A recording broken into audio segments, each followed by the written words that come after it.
साथियों, आपने कहीं से भी किसी भी तरह का यदि लोन ले लिया है, चाहे आपने व्यापार के लिए लोन लिया, चाहे आपने रोजगार के लिए लोन लिया, चाहे पर्सनल लोन लिया, कंज्यूमर ड्यूरेबल लोन लिया, बिजनेस लोन लिया, किसी भी तरह का यदि आपने लोन लिया है और आज आपकी कंडीशन नहीं है, जिस समय आपने लोन लिया था उस समय कंडीशन बहुत अच्छी चल रही थी, उस समय आप उसकी ईएमआई दे पा रहे थे, आज आपकी कंडीशन नहीं है, उस समय आपकी सैलरी आज की कंडीशन से बहुत ज्यादा हुआ करती थी, जिसकी वजह से आप अपनी ईएमआई चुका पा रहे थे, अपनी सेविंग से आप ईएमआई दे पा रहे थे, आज आपकी सेविंग ही नहीं बच रही है, जिसकी वजह से आप ईएमआई नहीं दे पा रहे। इस कंडीशन में क्या करें साथियों? आपने जब लोन लिया था उस समय आपने अपने बैंक को, अपने एनबीएफसी को, अपने लोन एप्लीकेशंस को आपने सारा डॉक्यूमेंट दिया था, जिस डॉक्यूमेंट के आधार पर आपको लोन मिला था, जिस सेविंग के आधार पर आपने ईएमआई की सेट करी थी, म्यूचुअल अंडरस्टैंडिंग के हिसाब से आपने ईएमआई सेट करी थी, आज आपकी कंडीशन नहीं है, जिसकी वजह से एजेंट परेशान कर रहे हैं, गालियां दे रहे हैं, बदतमीजी कर रहे हैं। इस कंडीशन में क्या करेंगे? इस कंडीशन में बैंक से आप कम्युनिकेट करिए, बैंक को बताइए कि जिस समय आपने लोन लिया उस समय कंडीशन अलग थी, आज आपकी कंडीशन अलग है।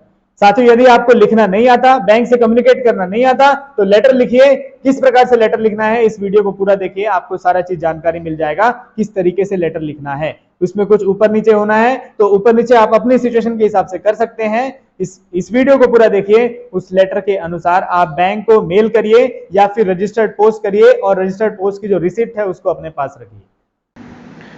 Letter to consider urgent need of customer regarding loan to, जो भी आपने बैंक या एनबीएफसी से लोन लिया उसका नाम और उस संस्था का address.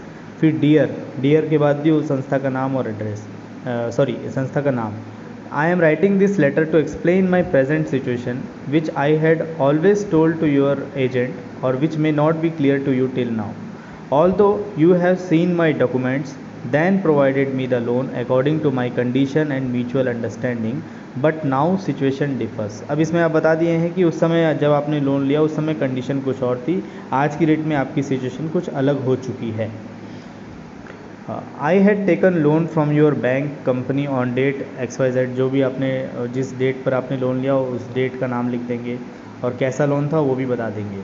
On that period of time I was doing job business as mention in loan document and I get around इतना सैलरी, मंथली सैलरी या income, so I agreed to the terms and condition you provided to repay the loan. अब आप उस समय काम कर रहे थे इसलिए आपने टर्म्स एंड कंडीशन पर एग्री कर लिया। According to my salary income, you gave me the loan and set an amount to be paid EMI from my saving. अब आपकी सैलरी सेविंग के अनुसार आपकी EMI को सेट किया गया कंपनी के द्वारा। Due to the implementation of government policies like GST, demonetization, lockdown, my job business has been affected. अब आप बता रहे हैं कि सरकार की नीतियां जैसे GST, नोटबंदी और लॉकडाउन की वजह से आपका व्यापार, आपका रोजगार इफेक्ट हुआ है। अब कैसे इफेक्ट हुआ इसके बारे में रीज़न भी आपको बताना है कि reason how your job affected, या फिर यदि कोई मेडिकल इमरजेंसी हुई तो मेडिकल इमरजेंसी के बारे में बताइए कि due to medical emergency my job या बिजनेस हैज़ बीन अफेक्टेड। अब रीज़न कि कैसे ये आपका इमरजेंसी हुआ, कैसे इफेक्ट हुआ। Okay, now the present situation is that I am getting only इतना सैलरी फ्रॉम माई जॉब और बिजनेस। अभी की कंडीशन ये है कि मैं केवल इतना ही रुपये कमा पा रहा हूँ। इन दिस लो इनकम, और इस कम इनकम में I have to manage all the things, आपको बहुत सी चीज़ें मैनेज करना। My saving become so low that I can't even manage 3 times food for my family. 3 time का भोजन भी आपको कमाने में काफ़ी दिक्कतों का सामना करना पड़ रहा है। I don't want to become wilful defaulter and I want to pay the loan amount, but my condition is not favourable to me. You became so kind to large industrialists that you write off, waive off, underwrite their loan so that they can be free from mental tension, harassment और do their work with focus.